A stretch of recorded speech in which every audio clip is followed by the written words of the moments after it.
Hello,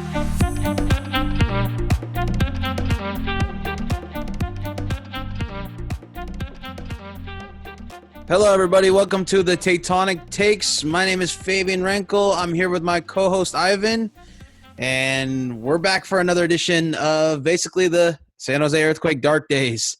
We have a little bit going on this podcast. We're going to go ahead and go over the two games that we saw, a couple of losses and ties that we didn't expect, and then we're also going over a couple of Quakes news. We're going to go over some fan questions. And we're also going to go over a little bit of Jesse Fiorinelli's transfer windows, and we're just going to talk about the future of this club. Yep. And before we get into all that, there is one other important topic beyond soccer that we want to cover. So we understand at this time that the West Coast, particularly California, has been hit very hard with West Coast with the fires that have been going on. The air quality has been bad, particularly in Northern California. Air quality indexes of high hundreds to even low 200s, which is very unhealthy air, not just for sensitive groups, for all groups. So if you're living around the Bay Area or Northern California or Oregon, be sure to limit how often you go indoors. Be particularly cognizant if you or someone you know has asthma or any other conditions. Help each other out and stay safe. Like these last 6 months now have been difficult for a lot of reasons, and this is just another one on the list, but it's one that we can't undermine, especially as a lot of firefighters have been risking their lives to try to contain these fires as best as they can. Yeah, we got to make sure that we always wear a mask when we go outside. Please give thanks to all the firefighters that are out here in the West Coast trying to take care of these fires for us. We are very thankful for you guys, and thank you for risking your life every day. Yeah, thank you to you all. And also, if you do go out, if you have access to them, I believe the N95 masks are the best for this condition of air quality, not just any mask that you would use perhaps in a COVID situation. Try again N95 if possible. But if you don't, any sort of covering is better than nothing. Yeah, Ivan, how are you getting N95 masks? I haven't got one in like 6 months. Yeah, it is a tricky situation. Thankfully, my family has a couple of friends who are in the medical field, so that's awesome. That's how we've been getting some of those.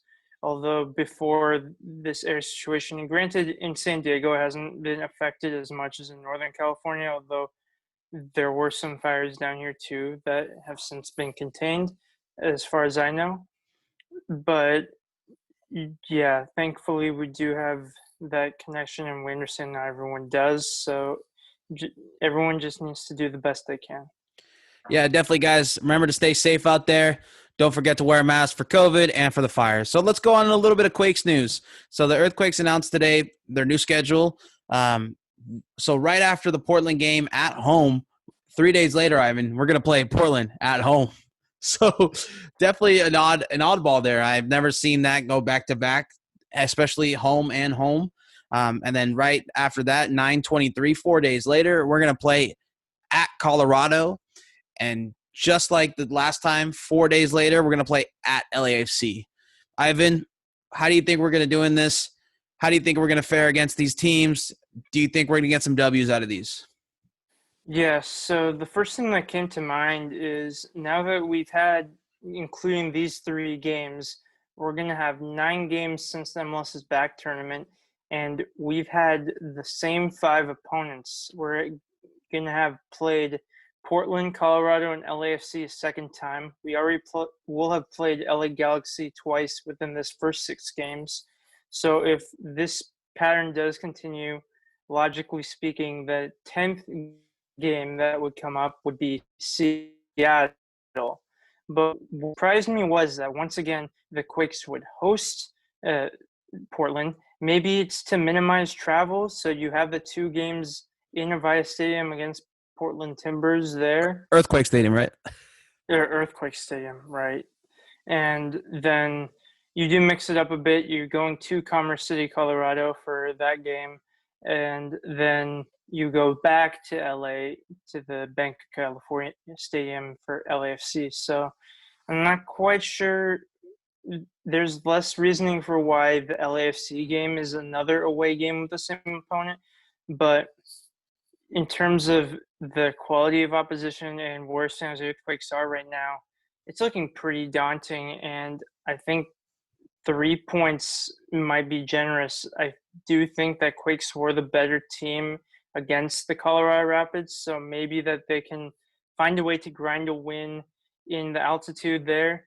But I just don't see how this team that's slumping so badly can turn it around to beat a team that they've kept losing to in LAFC and another team in Portland Timbers who just outmatched them.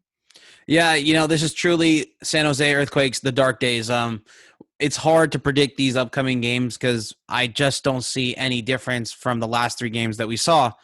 Remember, Ivan, when we were doing the previews for these last 3 games, and we were like, "Oh, we're gonna get 6 or 7 points out of them. We're gonna be at the top of the table, or at least in a playoff position." Well, we actually sit last in the Western Conference, but we do have a game in hand. So if there's any silver lining out of that, we at least have one less game than most of the teams out there. Really quick, let me throw a stat out there for you. The Quakes have had 371 days since our last win at Earthquake Stadium. That is insane. 371 days. And that was actually right after the Colorado game, so we might have a couple more days. But August 31st versus Orlando, a 3-0 win was the last time we won at our Earthquake Stadium. Let's talk about how much free sponsor or free advertising Avaya gets every time we say it wrong, right? Yeah, it's gonna take some more getting used to, and I'm sure the people in the Facebook group in particular will be a little bit annoyed with us, but we're trying. Yeah, it's going to be funny when they eventually do get a new sponsor for it. It's still going to be called Avaya. It's hard to kind of take that away. Avaya's, unfortunately, it's kind of a nice name. It has a ring to it. There's nothing else that's really Avaya Stadium. It I think, sounds different from your T-Mobiles, your yeah, Verizons, your whatever else sponsors that you see in a supermarket every day. right. No, definitely. And whenever you say Avaya, oh, you mean the Earthquakes? Like it came straight to mind. But now we have a bland old Earthquake Stadium. I Right. asked Well, Alexi Lalas on his live stream if he thought the Earthquakes would make the playoffs this year, and that was actually before the whole Seattle Sounders game, and he just straight up said no, no explanation, nothing else. He just said no. I don't know if Alexi Lalas and all these big MLS pundits are just really down on the Earthquakes, or they just don't want to believe in the system. I know we're on that boat right now, but I'm actually really shocked. I remember I forgot his name, but I believe he played for Sporting Kansas City, not Jimmy Conrad, but I think his name's Caleb. Caleb Carr. Caleb Carr, yep, exactly. Mhm. And he was really hammering the Quakes every time he had an opportunity to in the MLS's back tournament. Taylor Twellman gets us. Everybody just rags on the Earthquakes, and I think it's because we get a lot of media attention and we don't deserve it, but that could possibly be the case. Taylor Twelman rags on everyone. Like when Atlanta United were playing in the MLS's back tournament, he mentioned like 20 times Pity Martinez, South American Player of the Year, but he's not showing up. Yeah, no, he definitely gives it. I mean, we need to skip Bayless in MLS, and I guess that's Taylor Twellman, right? Yeah, although I think last podcast I thought I kind of gave Alexi Lalas that title for what he said about Chris Wondolowski. So maybe, Skip Bayless and Stephen A. Smith, they're one of the two each. Right, exactly. All right, moving on to the first game. We have Colorado versus or at San Jose. This game was a very boring game, Ivan. It was a MLS 1.0 type of game where Yeah. we got a couple of stats to go over really quickly. Again, so the Quakes had 14 shots on goal while Colorado had 10. Shots on target, the Quakes had 3 while the Colorado Rapids had 6. Possession, the Quakes had 54 and the Colorado Rapids had 46%. passing accuracy, Quakes had 83, and the Colorado Rapids had 80. Chances created by the Quakes was actually 0, and the chances created by Colorado Rapids was 2. Corners 7-8, and fouls 15-15. Ivan, how do you think that game went? Any key points that really stuck out to you? Yeah, so some of these stats are interesting. Like Colorado technically were more efficient with their shots. You know, when you get 6 shots on target out of 10, that's 60%. That's pretty good. But other than the goal they scored, and I think it was Rubio, he might have hit the post or something. Those were the only shots that I felt like were particularly threatening. However, I do remember that they were dealing with a lot of the attacks pretty effortlessly. I think their center back, Abubakar, he has great hair, by the way, but he was doing very well in defense for Colorado Rapids. And there's always a few of these teams in MLS, and granted, the Rapids aren't quite in the playoff contention that the DC Uniteds or the Sporting Kansas Cities of the past were, but where there's not really a standout star player, but you look at around the pitch and you feel like these are competent players everywhere. I guess the biggest star would be Kai Kamara, but yeah, it's an interesting group. Like on one hand, they are the most beatable team that the Quakes are facing, but that doesn't mean that this was going to be an easy 3 points. It was going to be an easy 3 points until 36-year-old Kai Kamara flew out of the sky and grabbed that header into the back of the net. So again, old men are scoring goals. This is like we're going back to MLS 1.0. We had Wando score a PK, which a very cheeky PK, by the way. Gave me flashbacks to World Cup of 2020 when Loco Abreu scored that penalty on Ghana for Uruguay. It was like a little chip shot right down the middle, and I was like, whoa, he did that. So I like the swagger that came off of Wando. So Matt Doyle's MLS armchair analysis put it bluntly after the game. Not a lot to cheer for if you're a fan of either team. Yeah, he put it bluntly pretty well, similar to Alexi Lalas. It's his job to cover MLS, so he watches every game and he talks about it. But I'm sure when it came to both the Rapids and the Earthquakes, the less said, the better. And granted, interestingly, both these teams, they have the highest active goal scorers in MLS right now. Chris Wondolowski obviously is the leading goal scorer, but Kai Kamara, I believe, is 5th on that list. Right.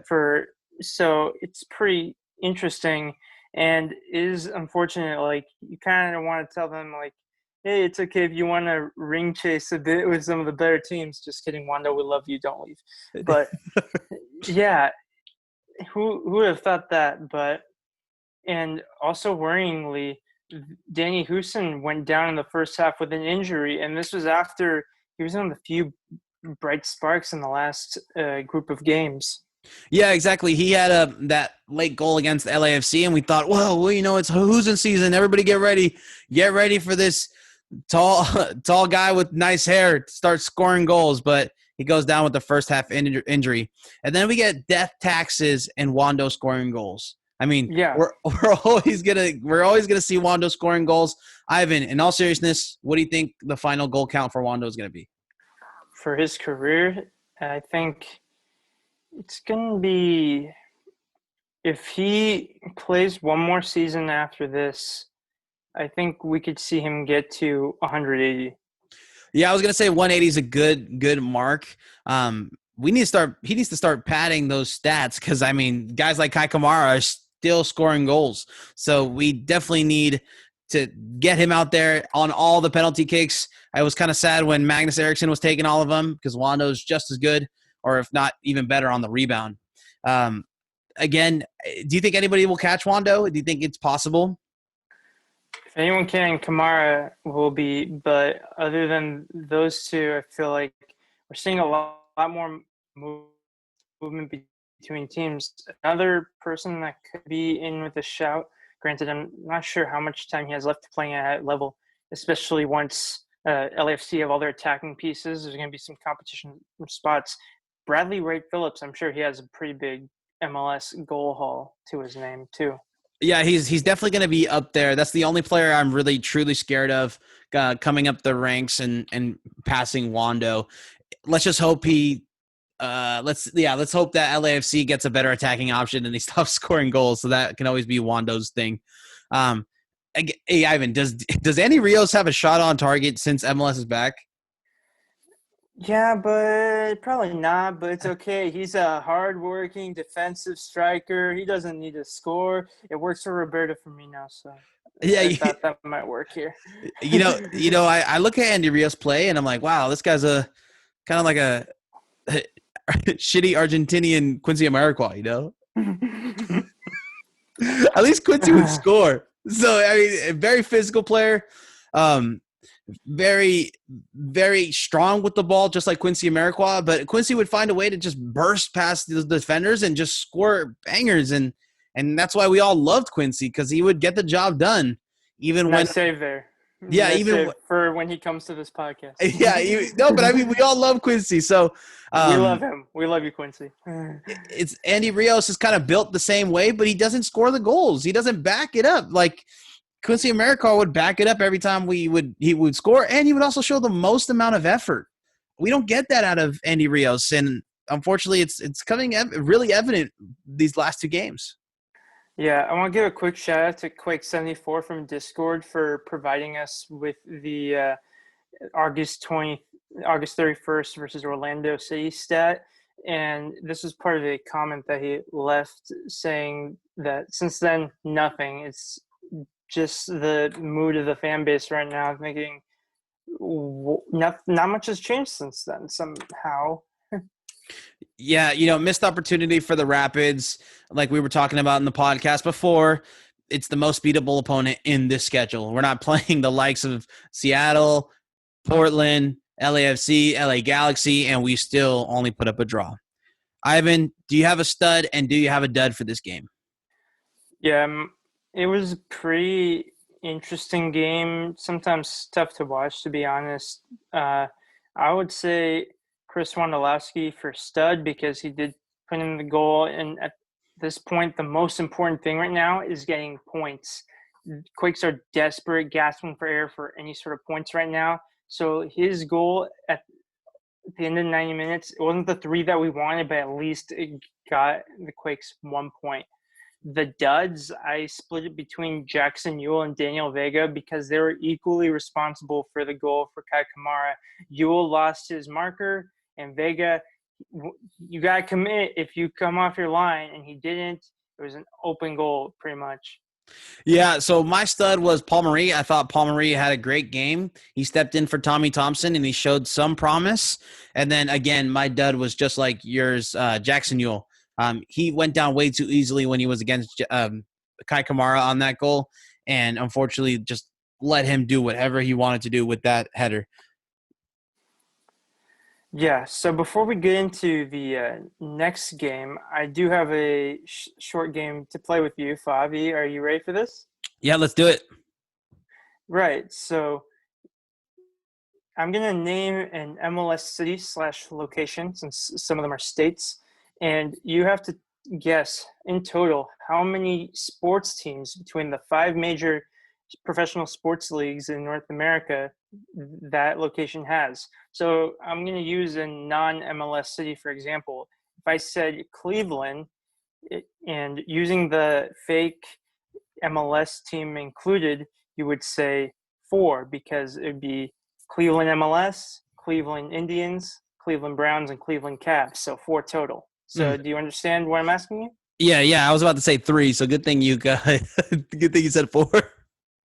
All right. So we'll start with an easy one. San Jose. So San Jose is going to only have 2. Right. That's correct.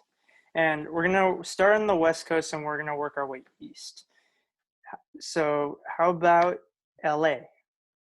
Ooh, this one's a hard one. We're going to go with Does Anaheim count? Does that count as LA?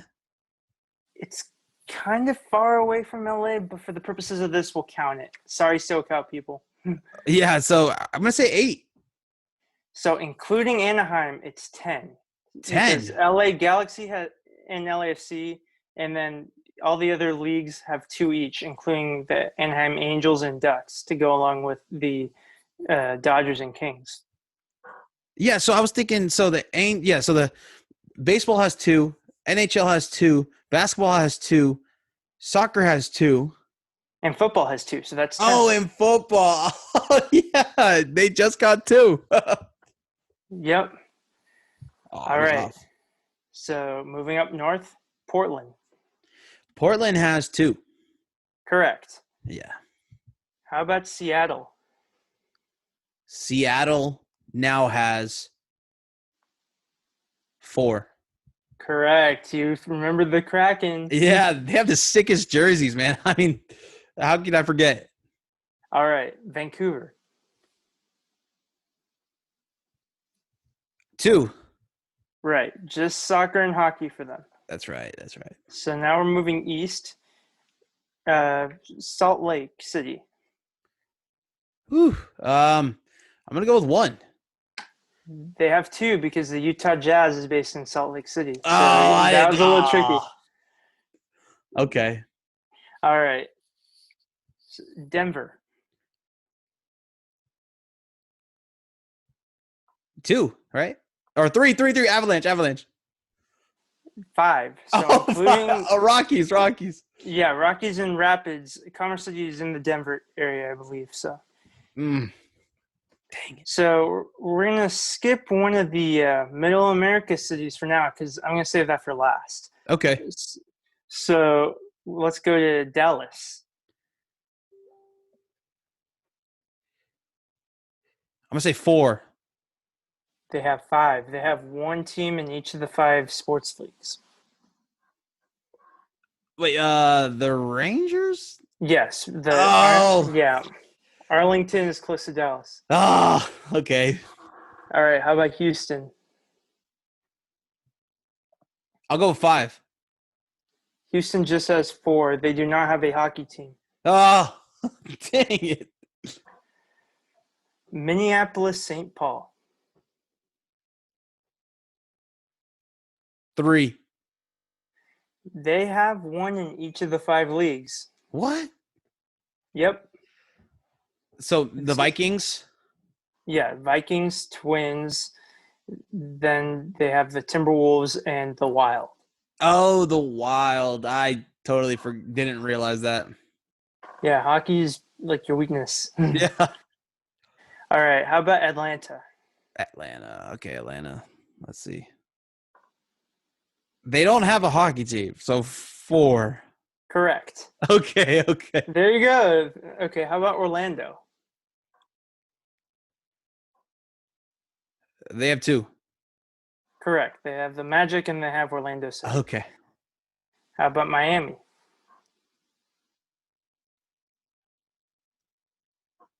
3. They have 5. Oh, the Marlins. They have the Marlins, Heat, Dolphins, Inter Miami, and the Florida Panthers. Oh, the Panthers play there? Yeah, it's a suburb of Miami. Oh, okay. Nashville. I know the Predators play there. Mm-hmm. But do the Titans play there? No, it's What's your answer?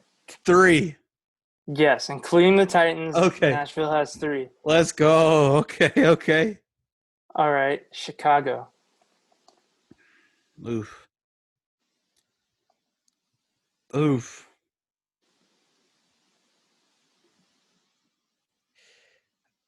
6. Correct, because they have 2 baseball teams. That's what I was thinking. I was like, I have to have 6. All right, Columbus. Columbus has 2. Yep, because they got hockey and soccer. Yep. Cincinnati. 2. Oh no! Oh, 3. No, Three. yeah, it's 3 because FC, Bengals, and the Reds. Oh, that's right. The Bengals. I forgot. What was I thinking then? Oh, okay. Right. The Bengals. And I think that was 1. Anyway, next up we have Washington, D.C. Oh. Washington FC is the best team. All right. Washington Football Club. Yeah, Washington Football Club. DC United just rebranded. Okay. Mhm. Um, three, right? Or four, four, four, four. Four is your final answer? Final answer. It's five. They got one in each sport. Oh, the Wizards. Oh, I didn't think of the Wizards. I didn't think of the Wizards. Okay. Montreal. Three. They just have soccer and hockey because they don't have the Expos anymore. Oh, I thought you were gonna do a trick question on me. It's like, oh, they had three. Toronto. All right, Toronto. They have to have a hockey team, so four. Yes. All Okay, except, obviously, the National Football League since right. I'm not going to be super mean and quiz you on the Canadian Football League. Canadian Football League. Philadelphia. Philadelphia. Trust the process. Let's go with five. Correct. All right, cool. So, New Penguins. York. All right, New York. This one's hard. Like New York, the state or the city? So, any team with New York or a borough of New York in its name for this one. Okay.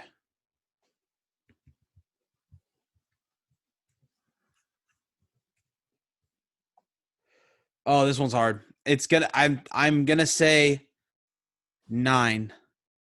They have 10. Oh, I So, knew it. Two hockey teams? two and yes, they have the Oh, Rangers and Islanders. I was thinking Rangers, but not Islanders. Oh, Yeah, technically a couple of those New York teams are based in New Jersey, but yeah. Well, we won't go into that, right. just Yes. And then there's the Boston city. Boston. Let's go five. Correct. One in each sport. All right. And then the last one, I saved this for a reason. So, how many Kansas City teams are in the same state? Because there's a Kansas City, Kansas, and a Kansas City, Missouri, as Sporting Kansas City. This one's hard. Yep, it's the hardest one. I'm gonna say three. So, Sporting Kansas City is in Kansas. Kansas City Chiefs is in Missouri. And the Royals is also in Missouri. So two are in Kansas City, Missouri, and just the MLS side in Kansas City, Kansas. Oh wow. I did not know that. Yeah, it's a very interesting situation. And that'll conclude this game. You All did pretty right. well. Yeah, I think I did better than the first game you had me do. I mean, I got like Yeah. a whole bunch of them wrong. Yeah. The nationalities of players in MLS is a bit tougher to memorize. Yeah, I guess hockey was my weakness, I would say. I think I didn't realize how many hockey teams there were in the big cities. But Right. Definitely. Yeah. And especially because you associate hockey, ice hockey in particular, with a lot of the northern states and Canada, of course.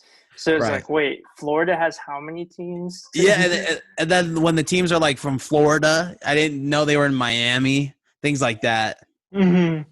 That got me. I was curious, what other city in Utah did you think the Utah Jazz played in, if not Salt Lake City? Right. I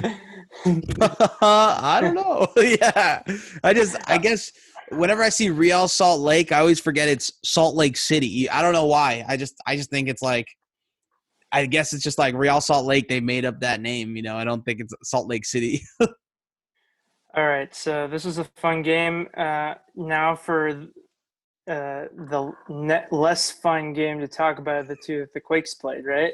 Yeah, exactly. So on to the next game that was less fun to watch. We saw a whole bunch of goals kind of just go into the back of the net, and it wasn't Vegas' fault this time. So we're Right. talking about. This time, Good. yeah, this time everyone was to blame in one way or another. I'm wearing a Charlie Brown shirt right now because this game felt like the San Jose Earthquakes for Charlie Brown and Seattle Sounders kept taking the ball away from them at the last Oh, minute, like Lucy, and it was just painful to watch.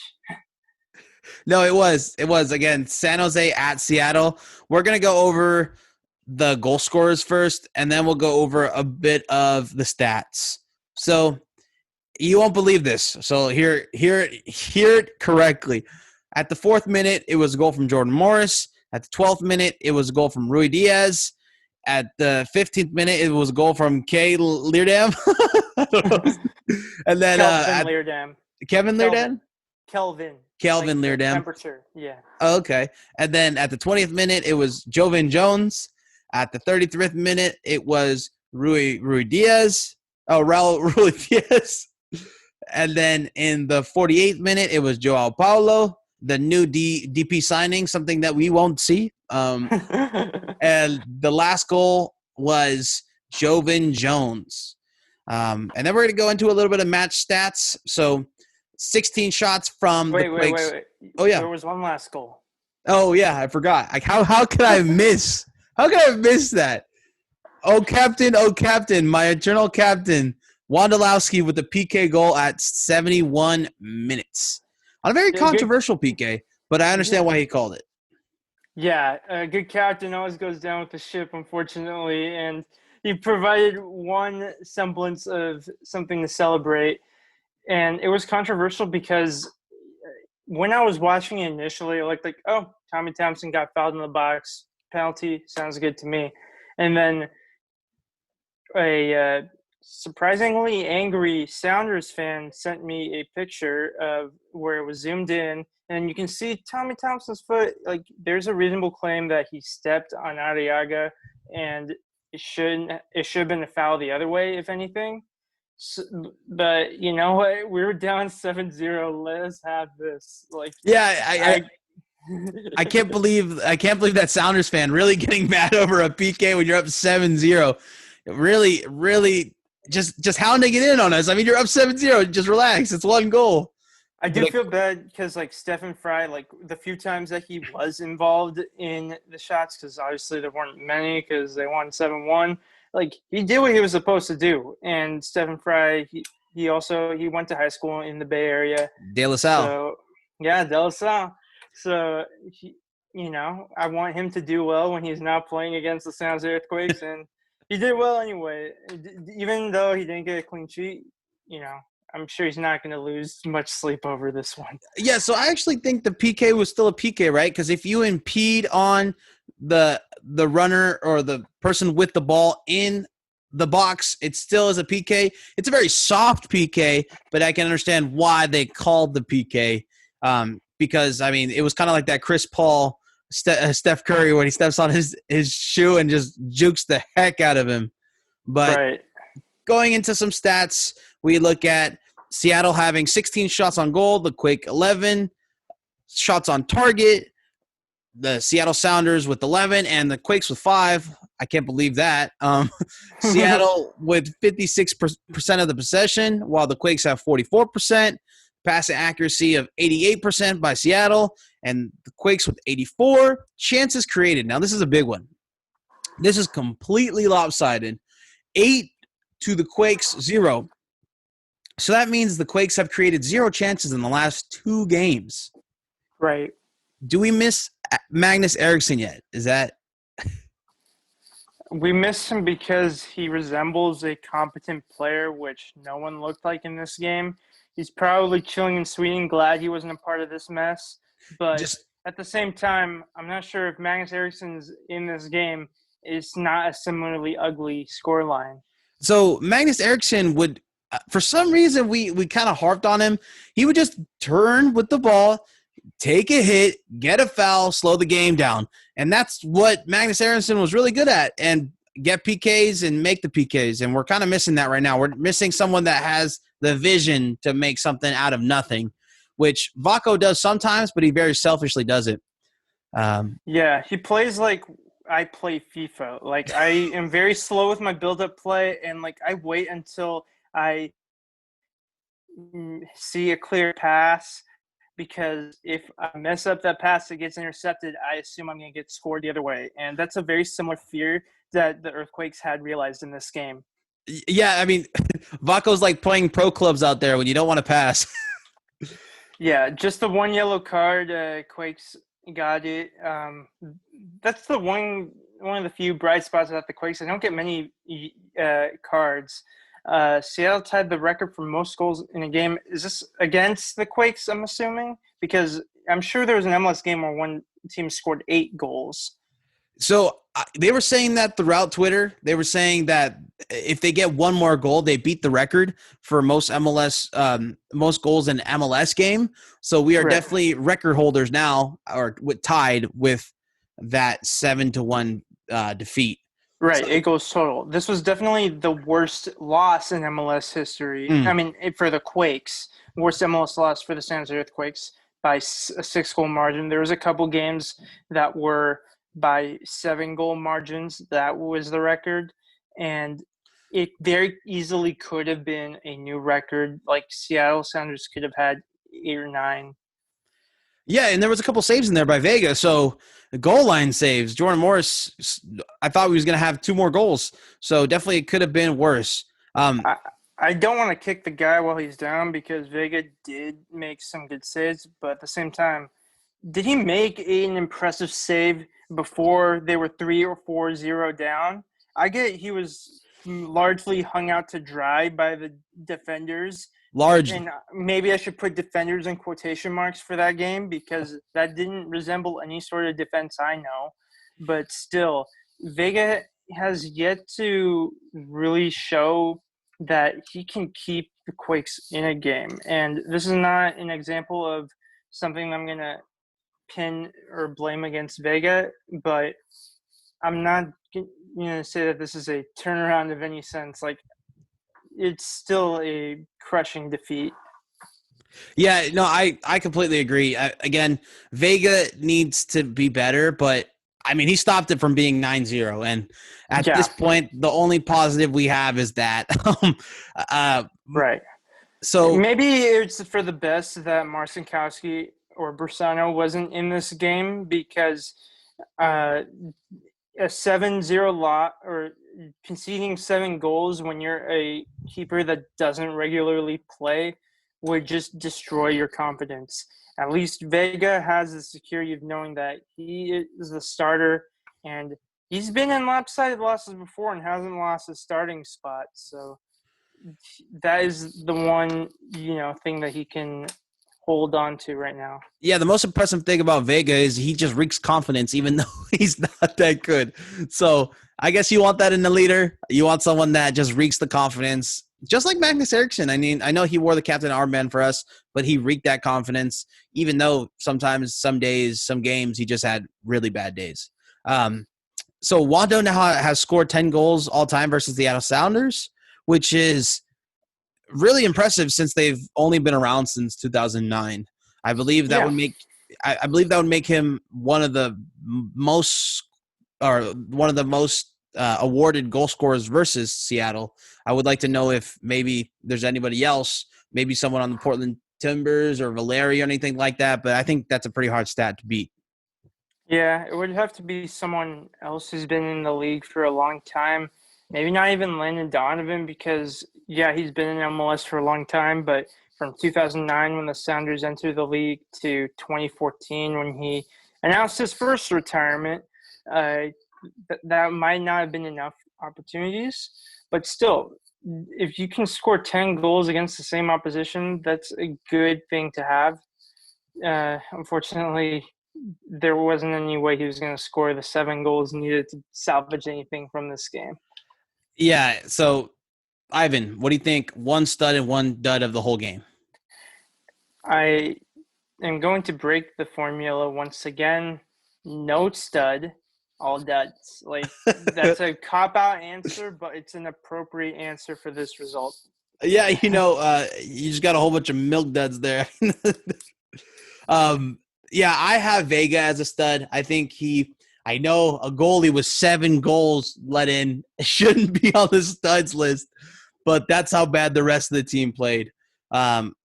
You could give Tommy Thompson a stud for getting that penalty, selling it. I mean, the James Harden effect. Yeah. Maybe he's been watching the playoffs.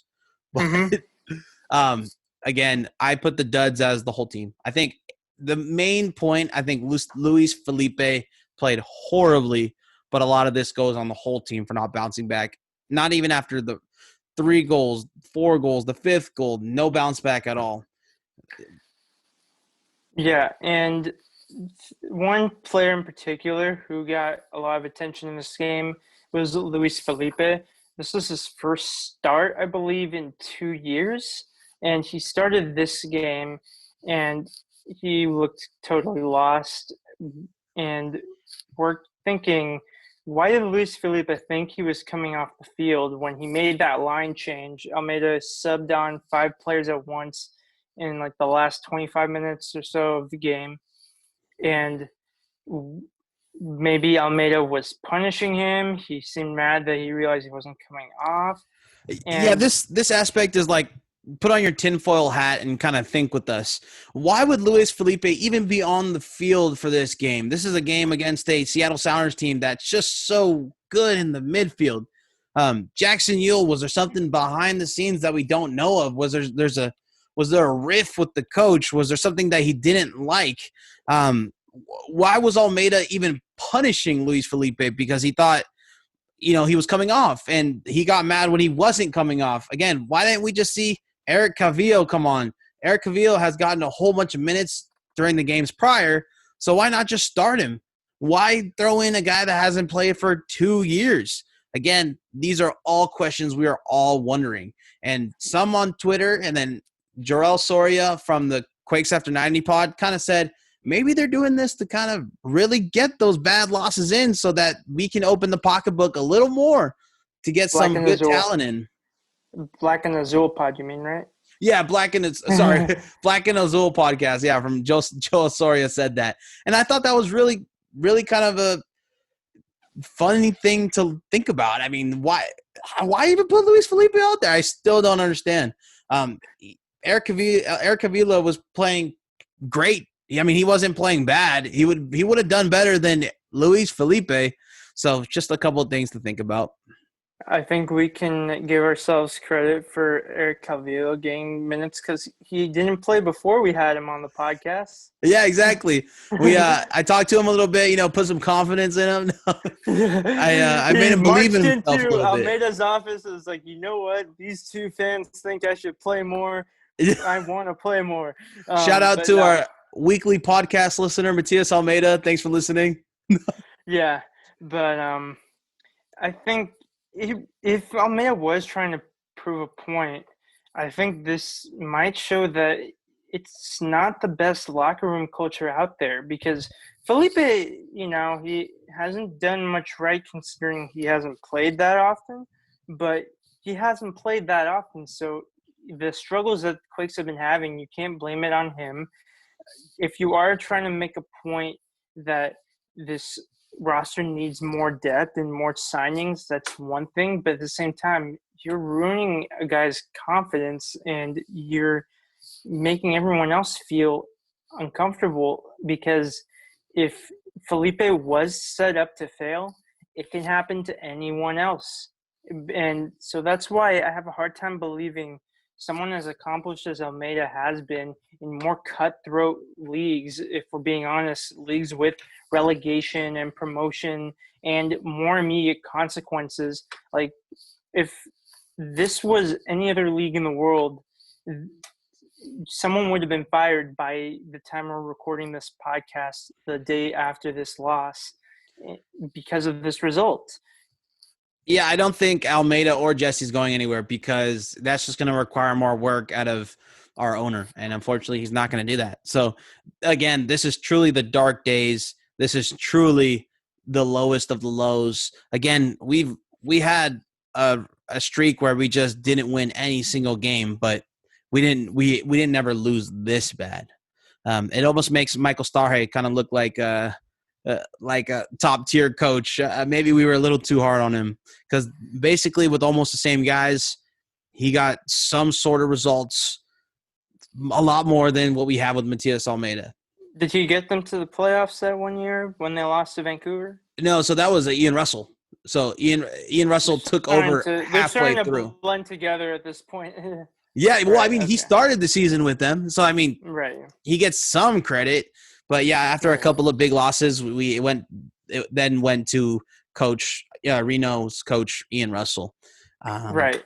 And the Quakes spent 2 days on trips to the coast for team bonding activities. And this feels like they're trying anything and everything to get this team back on the right track. They've tried the Zen approach, they've tried the hard nose approach with the training, and obviously with the high pressing and man marking style, that does require some intense training to get these players up to speed.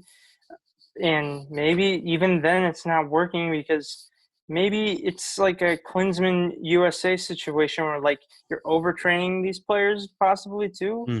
I don't know. Whatever they're doing, it seems like nothing is working. And it like something happened in Orlando that allowed them to play better than they have here. Yeah, I was thinking the other day, was Magnus Eriksson the glue for all of this? Was he the reason why this locker room was still in belief of Matias Almeida? Was he just playing completely out of his position and understanding the role that he wanted to do and make sure that the Quakes went forward, even though that he wasn't playing in his position and even though he wasn't playing what he likes to play?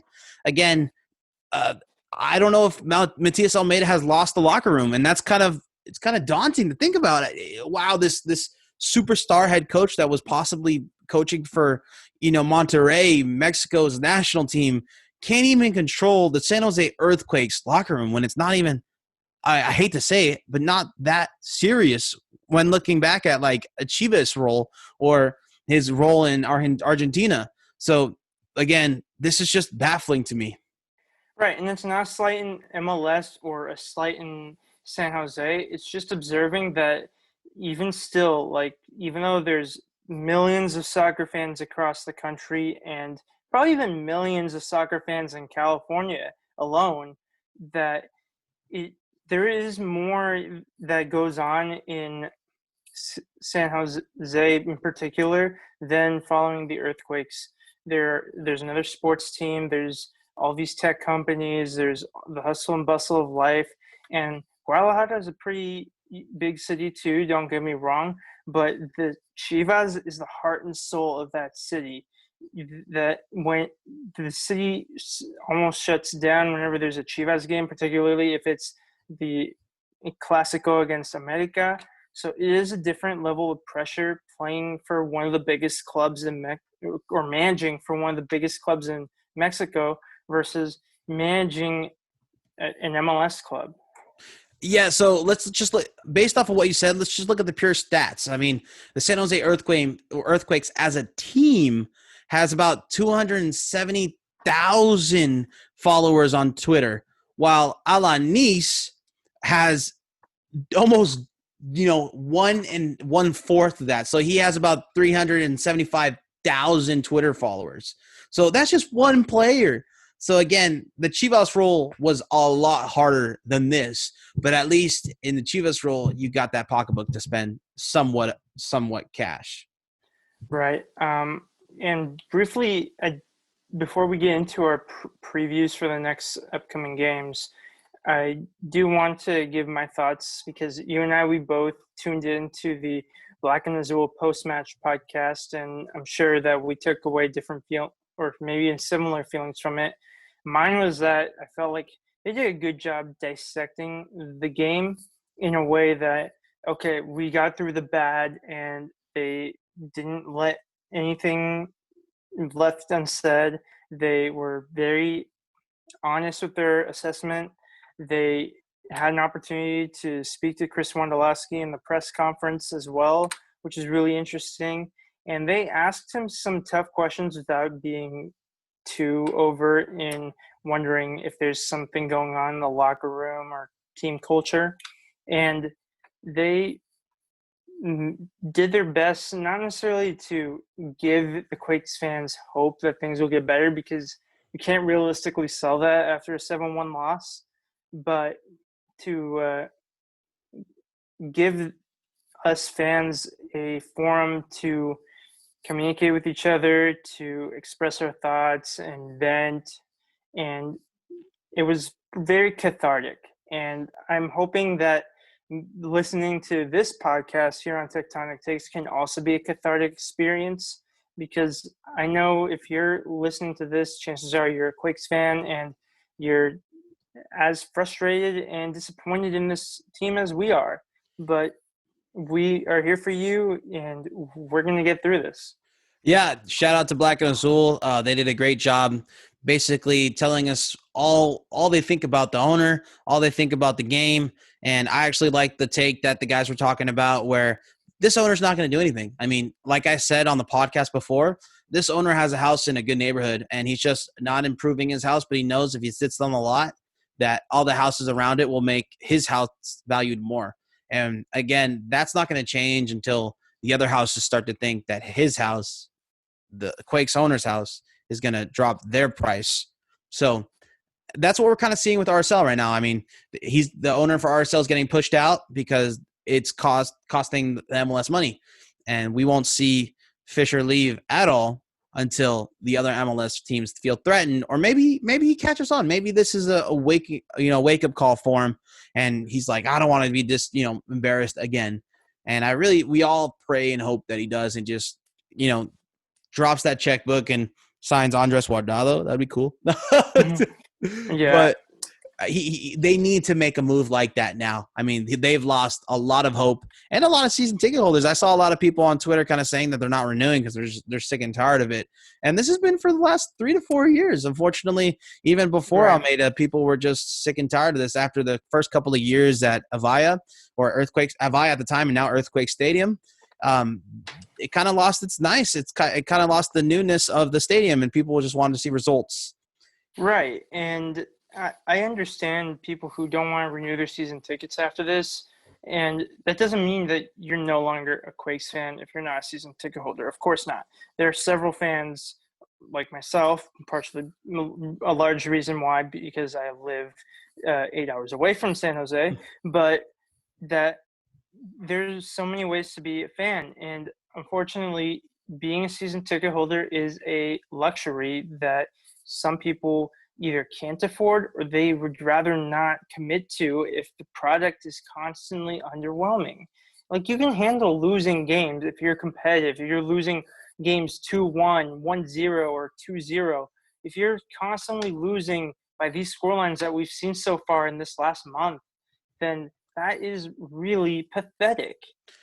Yeah, I was caught in rooting for Seattle because I was truly lost from this result. I thought, wow, this can't be happening. So that wraps it up for the first part of Tectonic Takes, presented by the Beautiful Game Network. We're going to go ahead and, after this break, we're going to go ahead and go into your fan questions as well as the previews for the next 2 games. Again, if you ever want to ask us a question on the pod, or if you want to go ahead and voice your opinion on the pod, again, we're here for you guys. Please just let us know. We'll get you on the pod and we'll answer your question. Please don't forget to like and subscribe to us. We have a big announcement. We are going to be on YouTube now. So that's a new platform. If you want to share our YouTube stuff, please do. But we'll be right back after this quick break. Thank you. Going to put a shot on. Oh, goal, San Jose. The 16-year-old has given the Quakes a 2-1 lead. Well done, Kay Cal. Well done, young man. What a wonderful strike that was. How many times, Anthony, do we go to practice and we see them do it with that exact drill where Kay comes in on the right-hand side and that shot's to pick out the bottom left-hand corner of Bingham's goal. So welcome, everybody, back to the Tectonic Takes, presented to you by the Beautiful Game Network. I'm your host, Favi, and I'm here with Ivan Ornelas. How are you doing? Hey, so we're going to go right into the previews of the next games. So the first game, it's LA Galaxy at San Jose Earthquake. So the Classico one more time. Ivan, what players are you looking out for? So we're looking out for Christian Pavon and San Francisco native Sebastian Leggett.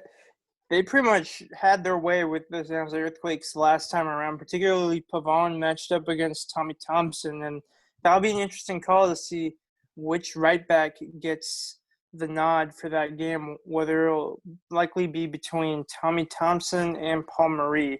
Although I do think that moving Nick Lima to his preferred spot and then trying Marcos Lopez or someone at left back isn't a bad idea either. Yeah, what's nice about these games coming up is it happens so quick, right? We can forget about our last 2 games that we lost by a lot. So I think it was yeah, we can forget about them. So what's nice about these fast games is that. But I think we saw the last of Tommy Thompson in defense. We saw him come on for the Seattle Sounders games as a more of a central midfielder, attacking midfielder. So I think we might have seen the last of Tommy Thompson at right back. I'm predicting a Nick Lima at right back and a Marcos Lopez on the left. Yeah, that's the safest option, I feel like. Marcos Lopez, he's a young player, but he's on the Peruvian national team radar. So, and before his injury, he's performed well. So I definitely think that he deserves to get a bit more game time. Yeah, he's got 2 caps of the Peruvian national team. And Nick Lima, it's almost night and day sometimes when he plays at right back versus when he plays at left back. Yeah, he just oozes confidence at right back. Oozes it. Yeah, and some people think, especially people who play a lot of FIFA, a fullback, you can slot him in either side, and it doesn't make much of a difference. But it really does. That's why you have distinct right wingers and left wingers in attack, and the same applies for fullbacks. Yeah, we had a Nick Lima a couple of years ago that was getting caps for the USA team. So why not have we – ever since Marco Lopez came into our squad, I just noticed his price tag today actually, and I was like, what? Why isn't this dude starting?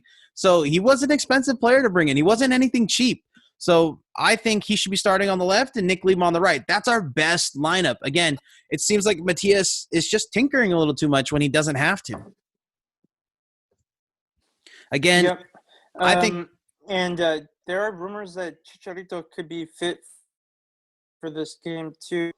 And Ivan, you there? Ivan? About there anymore. And yes. Okay, sorry, you cut out. Hello? Do you mind saying that again? Oh, so Chicharito could possibly feature for this Galaxy game, and you have a range of reactions with him. You have people who think, oh, he's past it, he's a tapping merchant, like he's a predictable player. And then on the other hand, you have people who are like, oh, Chicharito's gonna play, like we're gonna lose, this is the end of the world. And like he's a threat. You have to give him the attention he deserves. He's had a pretty good career throughout his time in Europe, and you just have to deal with it. They have to do a lot better than they did against the front 4 of the Seattle Sounders, who are accomplished players as well. Yeah, if I had to choose who I'm more scared of right now between Jordan Morris and Chicharito, I would say Jordan Morris. Chicharito might play into what the Quakes kind of do. So my score prediction for this game is that the Quakes are going to win 3-1, and we get back on track. We're going to win the Cali Classico, and everything's all right. Fisher doesn't have to spend any money. Matias Almeida is a god. Wow. We are back on track, boys. Playoffs inbound. Let's be a little optimistic. Ivan, what's your score prediction? As much as I would love to get the California Classico Band-Aid and put it all over the San Jose Earthquakes and pretend everything's all right, I don't think they'll get that luxury. I think it's going to be a tough game.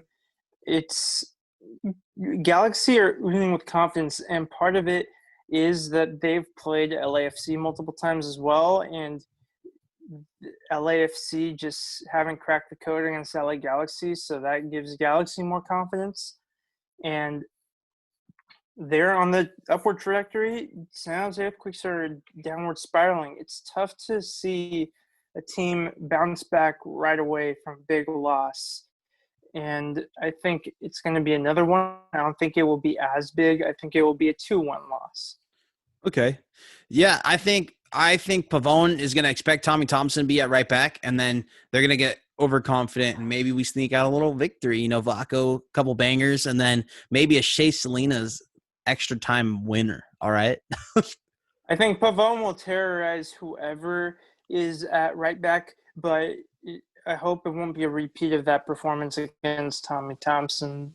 Yeah, I can't wait till you see wingers Ivan, go ahead. be defenders. You see wingers beat defenders often, but that was only like brutal. It was one-way traffic. Yeah, I can't wait till the day that Pavone's loan kind of already finishes, because they're not going to be able to afford him at $20 million is his asking price. So I just can't wait till that day comes. Yeah. Until then, after this game, we will play the Portland Timbers finally. This was supposed to be the first of the 6 games scheduled. Of course, it got moved back because on that Wednesday, there was a massive protest in the recent events of another police shooting. And that was an incredible moment of solidarity between athletes of various sports. But now we're back to this fixture in the last of these 6 scheduled games before we get into the next phase. And I think Portland, they probably are a bit more confident than they were at the beginning if they were to play the Earthquakes in the original scheduled time, because you always wonder if there's going to be some sort of hangover after winning a major tournament, which I believe is a fitting designation for the MLS is Back tournament, despite it literally being a Mickey Mouse Cup. But I think Portland Timbers, they have had some tough results. They've given the Seattle Sounders some good games, although it's been a dogfight. But Ivan, you're missing the biggest point here. They don't have Blanco anymore. Blanco is out. So maybe after the Quakes win against LA Galaxy, the Cali Classico, maybe we get another W, all right? That is 2 W's in a row, baby. It's going to be W. Matias Almeida is a god, and then he leaves to coach the national team of Chile. Oh, no. If anyone came to this podcast expecting Arsenal Fan TV reactions to that loss, this pretty much confirms what you've known throughout this podcast if you got to this point, that we aren't quite that level of angry. But I am still not drinking whatever Kool-Aid Favi's drinking right now. Hey, man, this Kool-Aid's great. It's from Argentina. It's the same thing that Andy Rios drinks every day. Vega. They don't let the haters get to you, all right? Have you seen – there's this Twitter account. It's only got 3 followers, but I've seen it on some of the San Jose Earthquakes tweets. Andy Rios Burner, have you seen it? Yeah, and then a Daniel Vega's stand account. Yeah. Shout out to those Twitter handles. I love it. We see you. You guys are doing good work. So I think it's going to be 2-1. What's your score prediction? I think – you're starting to convince me. Maybe I might predict a draw for this one, but no Blanco, all right? We got to watch out for Valeri and Ibobase, but no Blanco is huge. It is huge. But we're conceding goals to Kelvin Leerdam right now, so I think it'll be a 2-0 loss. Well, you know what? Colombian Diego Chara is out there, right? I remembered that one, all right? It'll be a 2-0 loss to both Chara brothers scoring. Definitely. But you know what? Let's be optimistic, Ivan. We're going to get 2 W's in this next 2 games, and then we're going to go on to the next schedule. Get Portland at home again with no Blanco. Oh, that's going to be easy W's, baby. We're going to be talking like the Warriors. Just 73-9 right now for the rest of the season. Dub Nation. Only dubs. All right, so let's get into this fan spotlight. Yeah, so the fan spotlight, we had a whole bunch of questions, guys. Thanks for replying to our stuff. Thanks for showing us love, and thanks for wanting to be a part of our podcast. Again, we do this for you guys. This is your opportunity to get your voice out there in Quakes media. The first question, it was a question, but we're kind of going to go and take it into and make it into a game. Like Ivan likes to give me games. I can finally give him a game based on a couple of Jesse Fiorelli's kind of transfers throughout his time. So Dan Burkhead wants to know if we can name any good Jesse signings. And I'm going to just go ahead and just start naming off these names and a little bit about them right now. And we're going to go ahead and see what Ivan thinks. So, Okay. Vaco. I'm not going to say it's a horrible signing. I think maybe an average. I give it a C right now because there's games where Vaco has been brilliant, and then there's games where Vaco has disappeared. I think for the price that we paid for him, plus he had DP stats or has it still, I think we expected more from him, though. That's fair to say. So you're telling me an Earthquake that's had almost 90 caps and 25 goals in his tenure was a bust? Not a bust. I think he didn't move the needle, though. He didn't improve the team. Okay. I guess individually, in terms of the individual talent at this club, he has, but you haven't seen a shift in this level, and you do expect that from your DPs.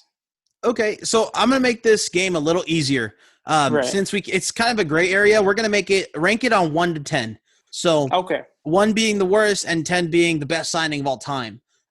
So Vaco. I'll give it a 6. 6. Okay. Jefferson Quintana, which currently plays for a top 3 club in Uruguay, is Danubio. That's good for him. Congratulations, but that's bad for the Quakes, so I'll give it a 1. Yeah, he didn't really play that good with us, but he plays for a top 3 club in Uruguay, which, I mean, they have a great league. I mean, they got guys playing like Diego Rossi and Brian Rodriguez coming out of there. So that's okay. That's a 1. Francis Affolter. It was a free transfer given. Okay, and he didn't play that much, but he had a couple games here and there. Give him a generous 4. A 4. Okay. How about this one? This one shocked me when I was on Transfer Market. Danny Husen for $110,000. Give him a 7 because for that price, he has contributed and he has looked like one of the Quakes' better players. Yeah, you know what the funniest thing about it is, how do you get a striker that scored on Barcelona for that cheap? That alone is $500,000. Right, exactly. He played for Ajax. Like what? $110,000? That is a good piece of business. I think Jesse deserves credit on purchasing him at that. Magnus Eriksson for 1.2 mil. So he was also a relatively big signing in the same vein as Vaco, and I'll give him a 6 as well. I think he's been a good player, hasn't moved the needle as much as we wanted, but you definitely feel his absence now. Maybe it's the grass is always greener. Never know a good thing till it's gone, but I think a 6 is fair. Okay. Selling Alashe for $127,000. I'd give that a 1. I think a 1. Okay. You think he's undervalued Alashe, yeah, definitely undervalued. He's playing in Columbus Crew now, and it seems like a lot of these players that we've let go of, they're better off right now, and maybe that's a symptom of the player has improved. Maybe it's the club is better, or a mixture of the two. Hey, Adam Yan is scoring goals for Atlanta United. How do you feel about that? It's like a tight end out there playing soccer. Atlanta United's got their own problems, but at least they know that they have Josef Martinez coming back eventually. Yeah, they can't have Adam Yan out there just the bus going through the box every single game. I got so angry when we put Adam Yan out there every game. But all right, so moving on. Buying Marco Lopez, this kind of shocked me for $385,000. Jury's still out, but I'll give it a 6 for now because from what we have gotten of him so far, I've seen him play very well, and I hope he gets more chances. And he's still young; he's still got room to grow. Yeah, okay. And then this is going to be a very controversial one: Daniel Vega on a free transfer. I can't give him a 1 because I'm not going to just forget that he's ever had a good game. I will never forget being at the game where he saved a penalty against the Portland Timbers last year. That was really fun. but how much does a few good games get you on a scale of 1 to 10?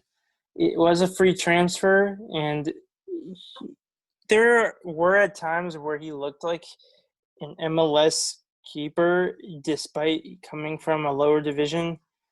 I'll give him a 4 simply because he Okay. was free. But Yeah. it's going to be a lower number if he can't even keep another clean sheet this season. Okay. Selling Tarbell for 75,000.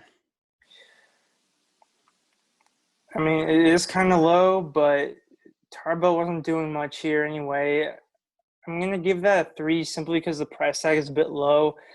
For any sort of player, you want to get at least 6 digits, but, we're not going to be like, the reason the Quakes suck is because we don't have Tarbell anymore. Yeah. I'm just happy we got something for him.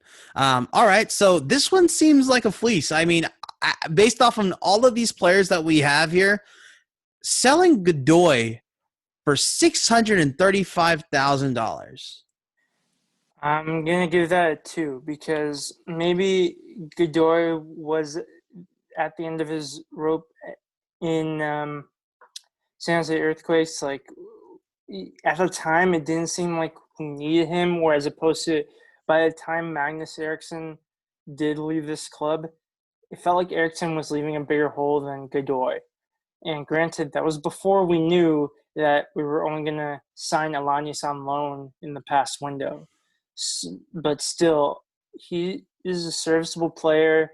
He's a decent player for Nashville, and he did a lot of good things for the club during his time here. I'm not sure if you can ask $1 million for him, but certainly more than 635,000. Okay. And then, so if their market or if their transfer wasn't posted, I believe it can be less than 400,000. Am I wrong? They don't have to.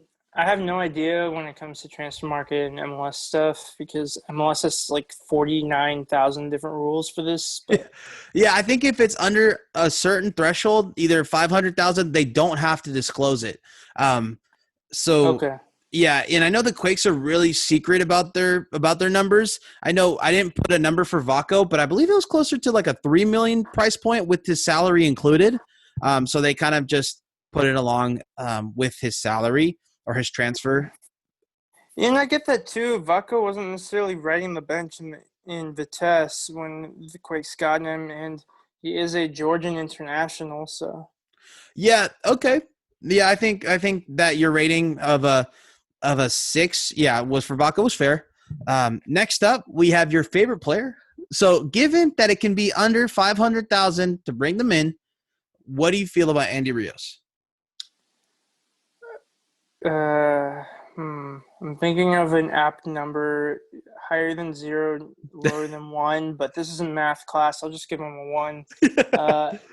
I just don't get the point of him. Like, I've seen a lot of frustrating forwards before, like in both for USA and Mexico. I've seen Aldo Negros play, and I've seen Josie Altidore play, and this guy makes them both look like Shearer and Sutton. Like, this is ridiculous. Like, what are you doing there? Like, what is your role? Like, do something of note. Like, I just, you could put like a dog in his position and he would have more energy.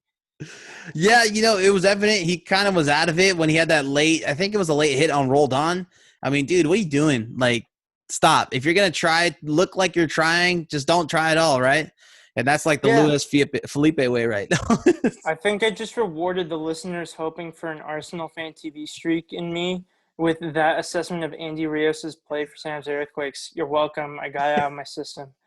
All right, Carlos Fierro. Fierro, where are you? Do when you put like your face on a milk carton or something?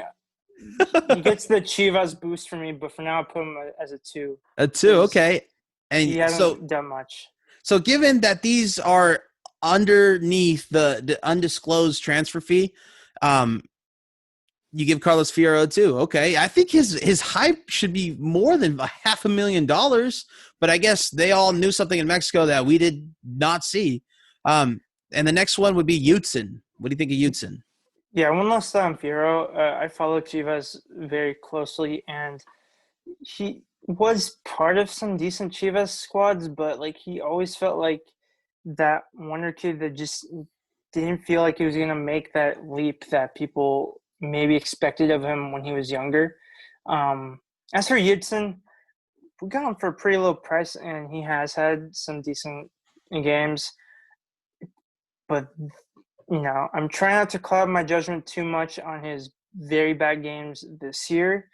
But right now, I say a 6. Okay. Because I maybe still the good outweighs the bad about this move.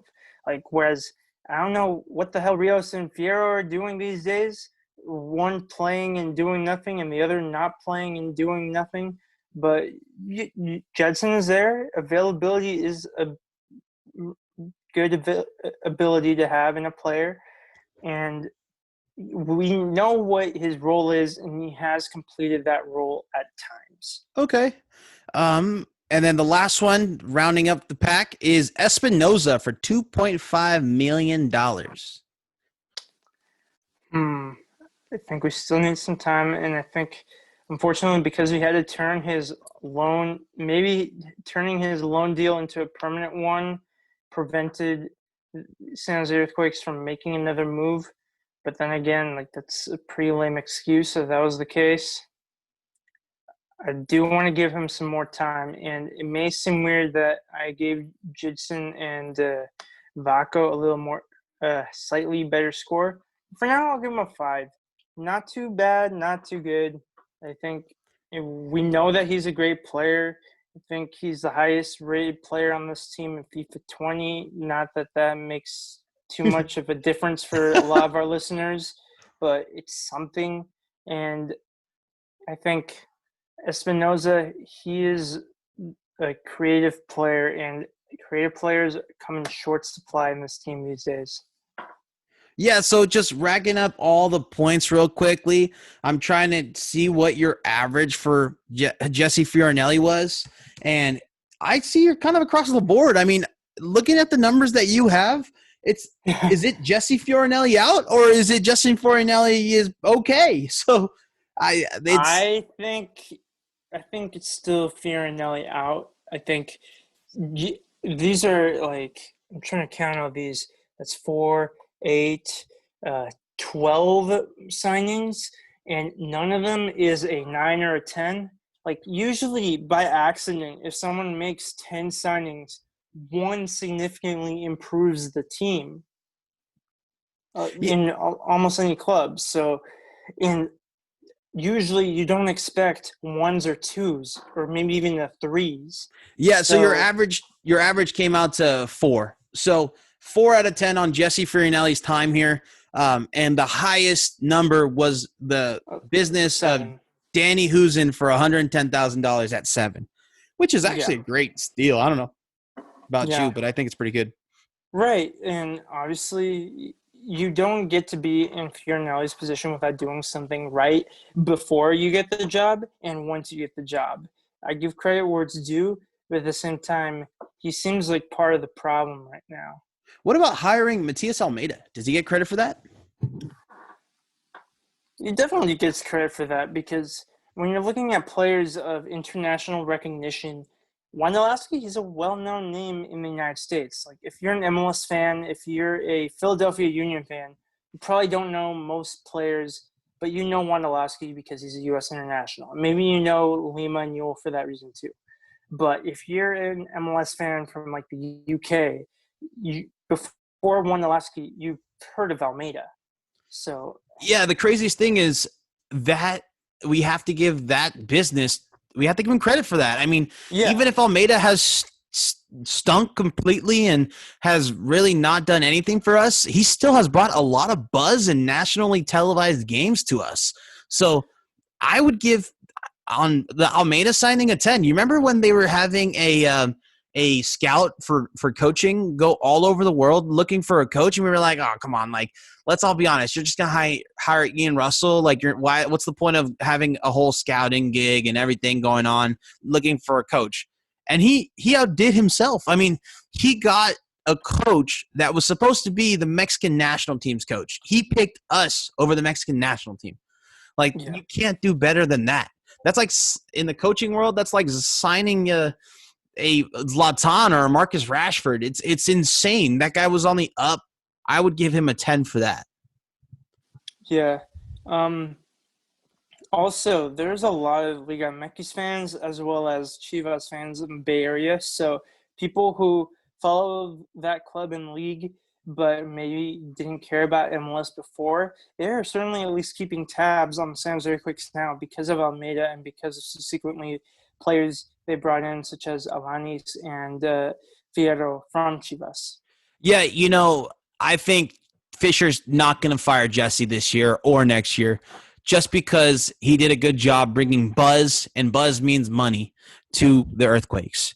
And even if he was 4 out of 10 out of his transfers on all of them that we went through, he still brought in a whole bunch of people to watch the Earthquakes, a whole lot of ticket sales to see Almeida, and a whole lot of views to watch this man-marking system completely fail. Yeah. So you want to get into a fan question? Yeah, so moving on to the next fan question. Thank you for playing our game, Ivan. JD McCall asks, have the players given up on Almeida after seeing him start his favorite guys no matter how poorly they play? I think they're certainly frustrated. Like, they're probably thinking the same things we're thinking. It's like, what's going on in Almeida's head right now? How can you get into his good favor? And it's tough to figure out in any profession how you impress a boss like that sometimes. But I think as long as Wondolowski's at this club, he won't allow his teammates to give up. I think he's going to preach, like, whichever 11 is on the field at any given time, we have to give it our all, because even though it doesn't look like it right now, San Jose Earthquakes soccer is about being gritty and never giving up.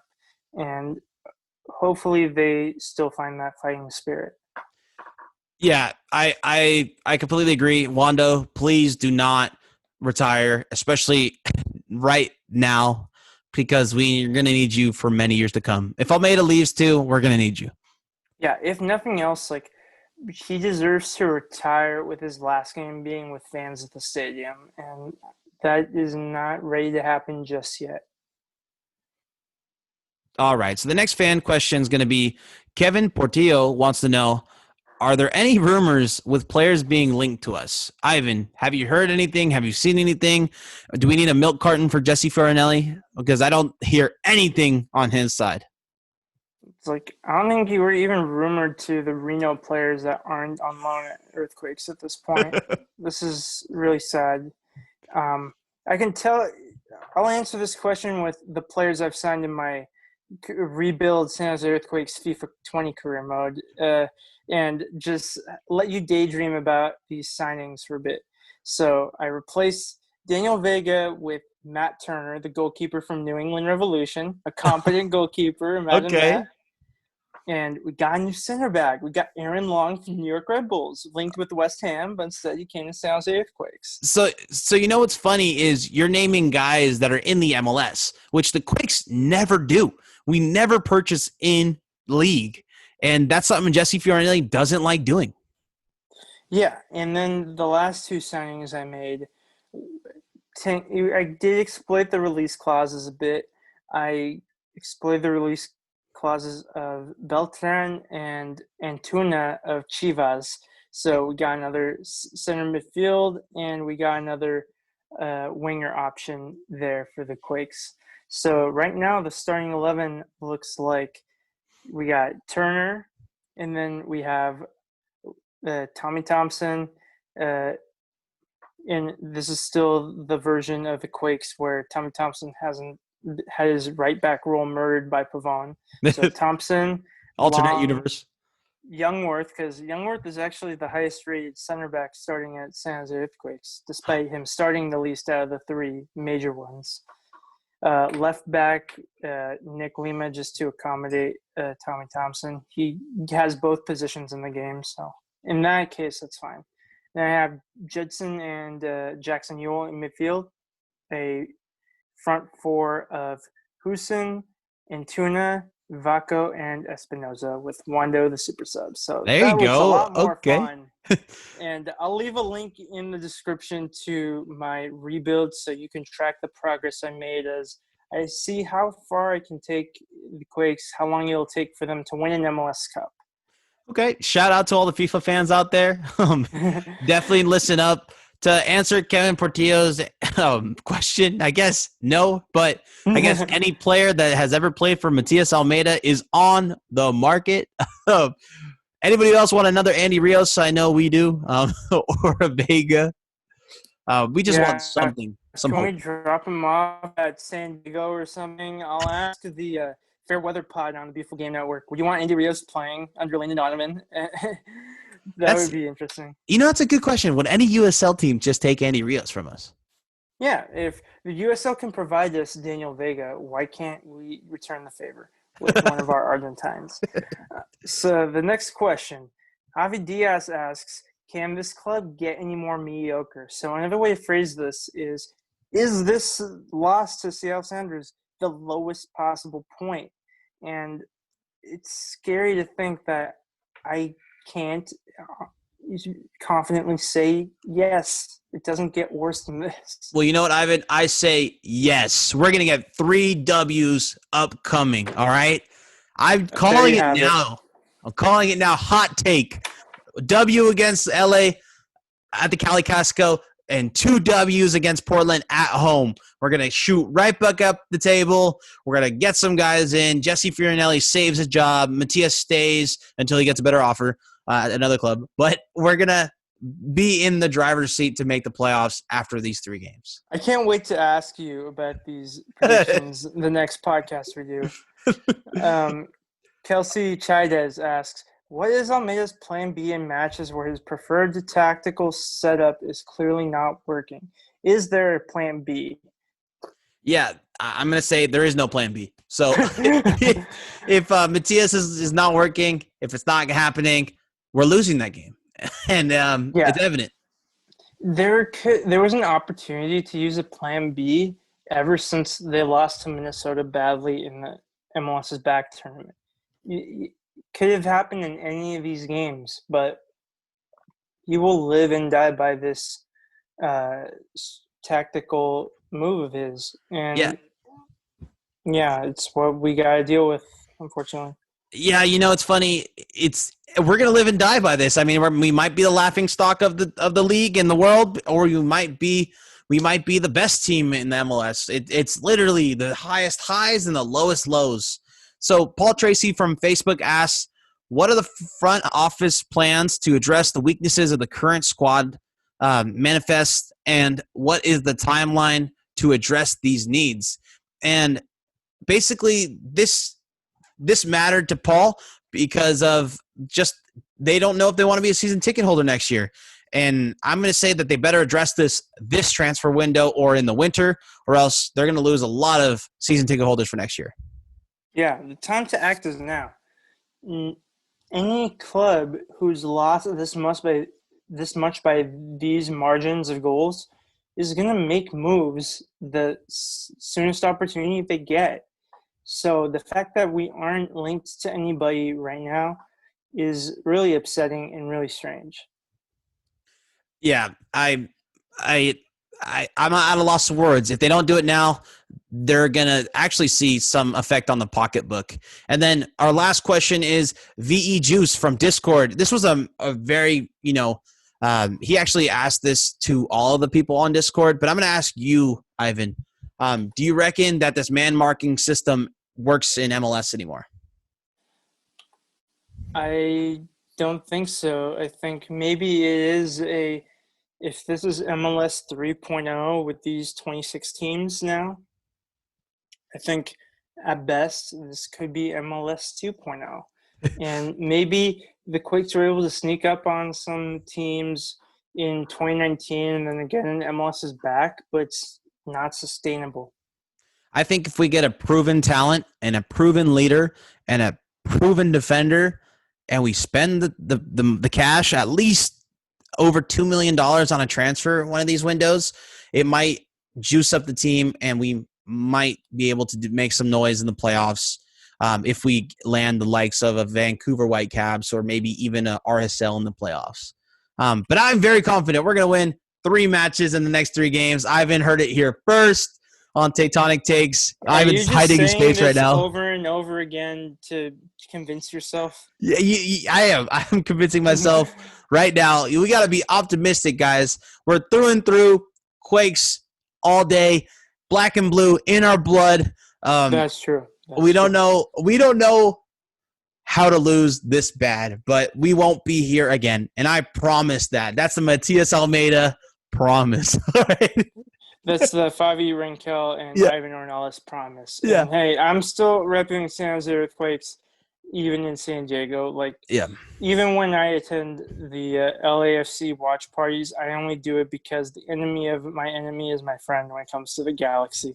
Yeah. And it's very tempting. Like, the LAFC, despite not getting over the hump yet, MLS Cup, they are building something great in such a short amount of time in the league. And I want the San Jose Earthquakes to do that more than anything right now. Like, there are so many tools at this club's disposal to be a great club, but they are not using it properly. And it goes down to every sort of position, from the front office to the players, to the coaching staff. I believe in some of these people that they can get the best out of the rest of these people. That's my optimistic take to leave you with. I still have faith in some of these people. I'm going to say it just like Matias says it. Pero no sabemos qué vamos a hacer con los próximos partidos y vamos a ver qué va a hacer Andy, Daniel, pero esos son los capitanes de este equipo. But gosh, no. We're going to get some W's, all right? And we're going to go ahead, and that is our Tectonic take, all right? 3 W's. Again, guys, thank you for joining us today. We still have a whole much to look forward to. This is an extremely long podcast today. We felt like this was the one that we really needed to kind of at least talk about a lot of things, because this is a really big turning point in the season. Again, please don't forget to like and subscribe, share it to your friends. This is a podcast made for you. This is a podcast where you guys are able to voice your opinions and have a say in Quakes media. Again, follow us on Twitter, Apple Podcasts, Spotify, and now YouTube. We're going to go ahead and put this on YouTube, so it might be a little easier to share to all your friends, because everybody's going to have YouTube. So thank you for joining us. This was Favi from the Tectonic Takes, presented by the Beautiful Game Network. And this is Ivan Ornelas. Thank you for listening to us, and we appreciate you sticking by this long podcast after another long week. yeah, thanks, guys, and go Quakes.